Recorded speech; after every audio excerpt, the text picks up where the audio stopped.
అందరికీ నమస్కారం. చాలామంది జాతకానికి వచ్చిన వాళ్ళలో ముఖ్యంగా ఈ కాలంలో ప్రేమించడం అనేది చాలా సహజమైపోయింది. పెద్దలు కూడా ప్రేమ వివాహాలు యాక్సెప్ట్ చేయడం కూడా చాలా మామూలు అయిపోయిందన్నమాట. మరి కొన్ని విషయాలలో ప్రేమ ఫలించకపోవటం, యువతీ యువకుల మధ్య, ప్రేమికుల మధ్య గొడవలు రావటం, కొన్ని మిస్అండర్స్టాండింగ్ వల్ల కావచ్చు, ఇతరుల యొక్క మధ్యలో వాళ్ళు రావటం వల్ల, లేనిపోని చాడీలు చెప్పడం వల్ల పాపం వాళ్ళ మనసు దూరం అయిపోవటాలు, చాలా ఇబ్బంది పడిపోతుంటారండి. చేసే పని మీద మనసు ఉండదు, చదువుకునే చదువు మీద చదువు ఉండదు. చాలా ఇబ్బందికరమైనటువంటి డిస్టర్బెన్స్ అన్నమాట.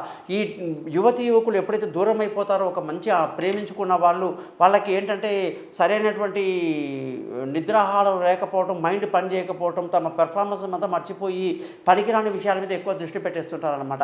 మరి ఇలాంటి పరిస్థితిలో యువతి యువకులు ఎవరైతే ప్రేమించుకున్నారో వాళ్ళు సంతోషంగా ఆనందంగా ఉండాలి, వాళ్ళు చక్కగా అనుకున్న అమ్మాయితో కానీ అబ్బాయితో కానీ పెళ్లి జరగాలి అంటే మాత్రం ఖచ్చితంగా జ్యోతిష శాస్త్రంలో కొన్ని విషయాలు ఉన్నాయండి. అవి మీకు చక్కగా నేను వివరిస్తానన్నమాట.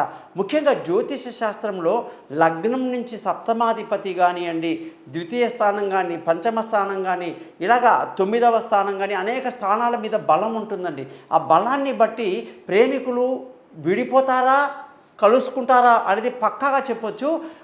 కలుసుకునే వాళ్ళ సంఖ్య కానీ చూసుకుంటే సపోజ్ 60% ఉంది, ట్రై చేస్తే అయిపోతుంది. 70% ఉంది, కొంచెం ట్రై చేయాలి. 80% భయమే లేదు. 90% ఎవ్వడూ ఆపలేడు. 100% తిరుగులేదు. ఇలాంటివన్నీ కూడా మనం శాతాన్ని బట్టి వాళ్ళ యొక్క లైఫ్లో వాళ్ళు కలిసి ఎంతవరకు ఉంటారు అనేది కూడా మనం బాగా చెప్పవచ్చు అన్నమాట. అదొకటి. రెండవది 60% కంటే బిలో అంటే 50-50. అరే ఉంటారా, ఊడుతుందా వీళ్ళ ఫ్రెండ్షిప్, ఇలాగే వీళ్ళు పెళ్లి దాకా వెళ్తారా లేదా. 40% అంటే అనేక ఇబ్బందులు, కుల ప్రస్తావన, ఆస్తిపాస్తుల ప్రస్తావన, అలాగే అనేక రకాల ఇబ్బందులు, మధ్యలో మనుషులు రావటం. 30%, 20%, 10%, అసలు జీరో ఛాన్సే లేదు.